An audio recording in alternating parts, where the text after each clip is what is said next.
In news overseas, although 75% of our planet is covered with water, many countries around the world suffer from a low supply of fresh water. There is plenty of water in the ocean, but removing the salt is very expensive, and only coastal nations with an ample supply of power, such as the Arab Gulf states, can afford to rely on desalination. Now, as sources of fresh water dwindle, emerging new technologies could make the technology much more cost-effective. VOA's George Pudic reports. Surface and underground rivers and lakes, ice and snow, where most of our fresh water comes from, comprise only about 2% of all the water on our planet. And due to overconsumption and climate changes, those sources are overstretched. The rest 98% of the water is in seas and oceans, too salty to be drinkable. But seawater can be desalinated. There are two basic methods to do that: distillation through evaporation and filtration through special membranes that keep larger salt molecules from passing through.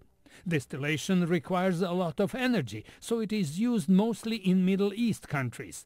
Membrane-based technology is more affordable, says water resources expert Nikolai Vuchkov, who spoke via Skype. And membrane desalination, which is the most common technology today, uses about a half of the amount of power that thermal desalination uses. But there's still room for improvement. In his lab at the University of Virginia, Professor Jeffrey Geis and his students are developing a polymer membrane with better chemical and mechanical stability. If we're successful in that, that ends up greatly simplifying the desalination process.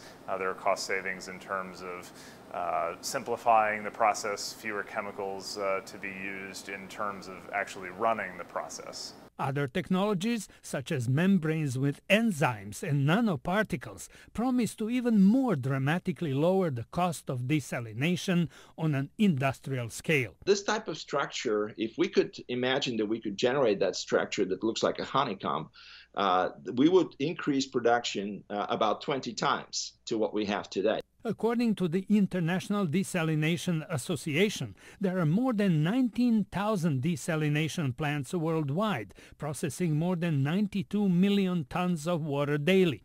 As the average world water consumption is about 10 billion tons a day, scientists say cheaper desalination processes could certainly lower the pressure on the natural sources of clean water.